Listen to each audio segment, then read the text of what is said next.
Hey, you have a dream to live. You even have a plan for that dream. You're in the stress bubble of life and nothing seems to be happening because you are waiting for the right moment. You're waiting for the right motivation, or you're waiting for the right opportunity. But oftentimes it never comes because you, my friend, are procrastinating. Today we will show you why you refuse to act and how to overcome procrastination to find victory in your life and to achieve your dreams for God.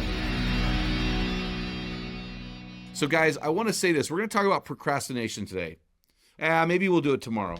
No, I'm just kidding. Hey, procrastination. I thought about this. What is procrastination? I didn't look up my definition, but for me, when I think of procrastination, I think of this. Procrastination is simply the unwillingness to act. It's an unwillingness to act. And here are some reasons for me when I procrastinate. First reason is a fear. Sometimes I'm locked and paralyzed by fear, and I refuse to move forward. Fred Smith said a lot of procrastination is based on a fear of action. So fear is one reason for procrastination. Another one, quite frankly, is laziness. Man, I know a lot of brilliantly minded men who are living less than average lives because they're simply lazy. Don Marquis said this: procrastination is the art of keeping up with yesterday. The third one is sickness. And I want to give some people a break here. If you are like legitimately sick, like if you've got something going on, a lot of times that just everything goes to finding healing, and so things don't get done. And I understand that, and I don't want to shame you or bash you or guilt trip you, because sometimes we just physically are not able to do certain things. So I totally get that.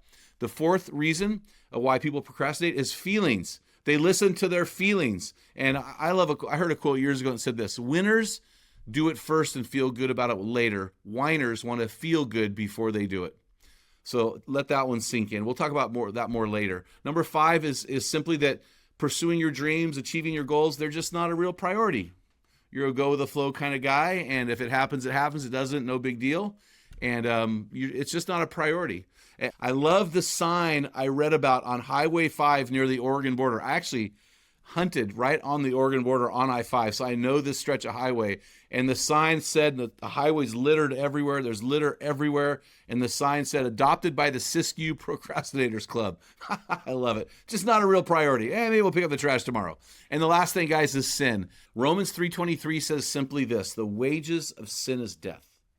And I want to tell you this, when it comes to procrastination, sin kills things. It kills your ambition. It kills your motivation. It kills your time. You waste your time in sin. So sometimes we procrastinate simply because we'd rather indulge ourselves in sin. So this leads to the next thing, which is rationalization. A lot of procrastinators, and a lot of times when I procrastinate, I rationalize my procrastination to try to make myself feel better, to appease myself. Rationalization is simply trying to prove to yourself that what you are doing is okay. The rule of thumb here is that if you must convince yourself that it's okay, it's probably a waste of your time. So here are some of the allies of rationalization. These are allies of rationalization. These are enemies of excellence. Mediocrity of the majority. You're hanging out with kind of lower level people. Wrong view of success. You've defined, I have a lot of successful businessmen friends, and their view of success is having money, having stuff. Man, I just think that's not God's view of success at all. Jesus never owned a home. Jesus never went more than 100 miles from the place he was born.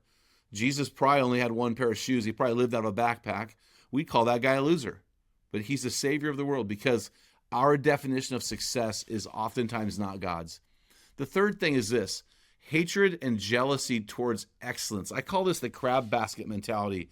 You know, if you in Oregon here, if you crab and you get one crab in the crab basket, that's all you need. The rest will stay in that basket because the moment one of them tries to escape, the other crabs will pull them down.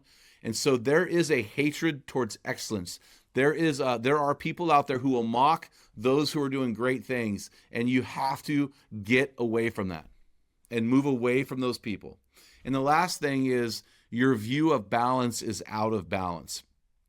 In other words, very few guys that achieve great dreams are perfectly balanced. So we like to say that, but if you talk to people about greatness, they would say to you, they're out of balance. Most people are out of balance because they're so passionate about one thing. They're so, like for me, I'm so passionate about writing. I'm not really good over here at typing, actually, or I'm so good at golfing that, man, I couldn't hit a baseball to save my life. We just get really wrapped up in finding balance, and really to achieve great things, you need to be out of balance. So here are some relational rules for winners. So these are rules about your relationships that I want to share with you. If you want to overcome procrastination, 2 rules you need to understand. The first one is this. It's the association principle. In other words, if you walk like a duck and you talk like a duck, hey bro, listen, you're a duck. Birds of a feather flock together. Like begets like. You are like the people you associate with. So this is a very important principle. If you want to be around doers and achievers and holy men of God who are seeking the Lord, you need to put yourself in that situation and around those people. People keep saying, "Oh, you're like the top. You're just the sum of the top 5. You're the average of the top 5 friends you hang out with." Man, I've heard that so much. But guys, listen, it's true. If you want to look at your life, look at the people you're hanging out with. That's the association principle. The next one is this, the attraction principle. You are attracted to, you are drawn to people who you are either the most like or people you wish to be like. There's a magnitude. There's a magnitude. There's a drawing together. It's just so fun in our ministry, and guys start wanting to hang around us. Last night I had a barbecue for my leaders, and I had 2 guys stay till 9 o'clock to drive 40 minutes to get to their homes. And why? Because they wanted to be around a winning team. They wanted to grow and have their tank filled. It's the attraction principle. So who are you attracted to?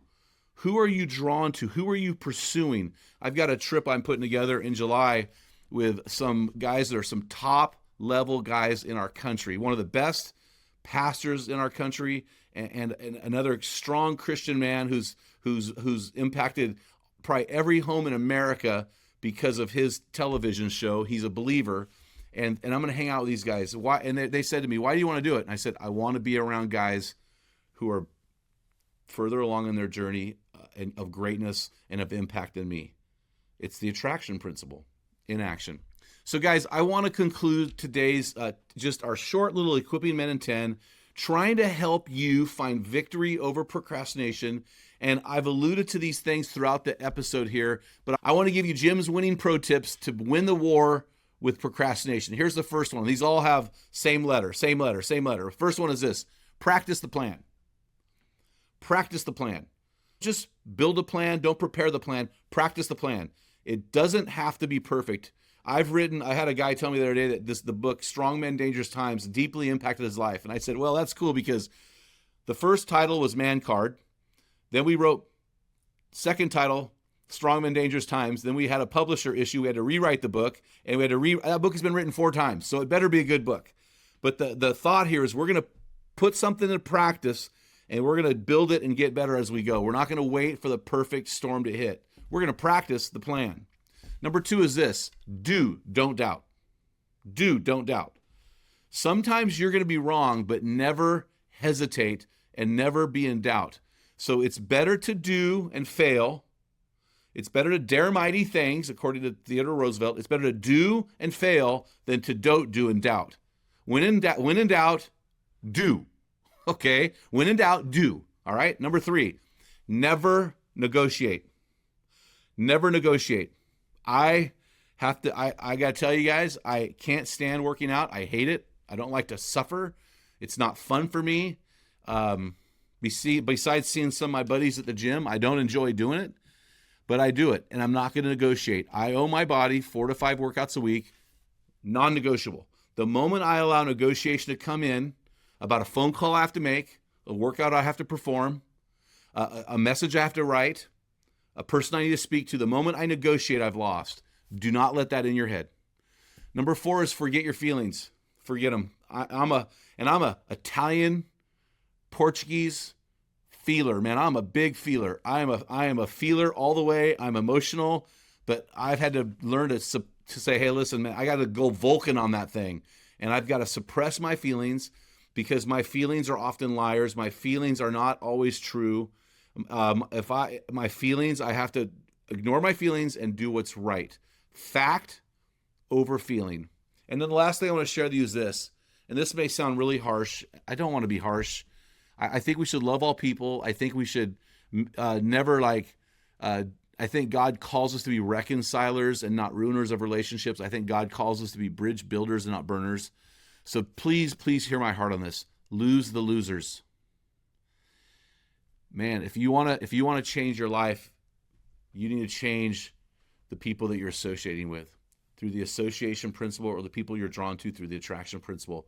You just have to change the people that you hang out with. I mean, I've got some dear friends of mine who are recovering guys. They were in recovery. They were hardcore addicts.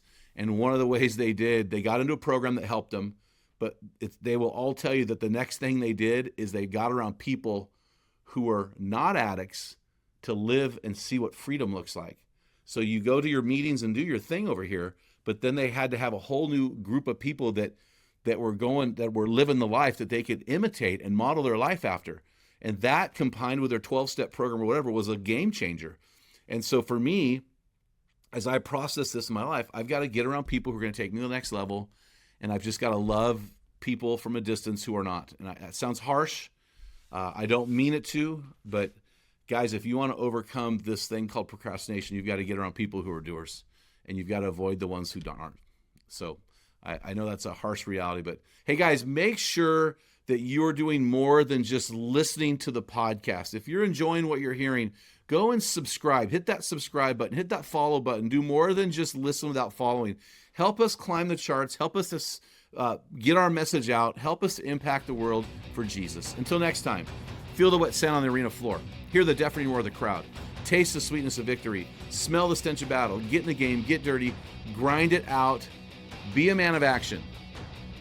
And be a man.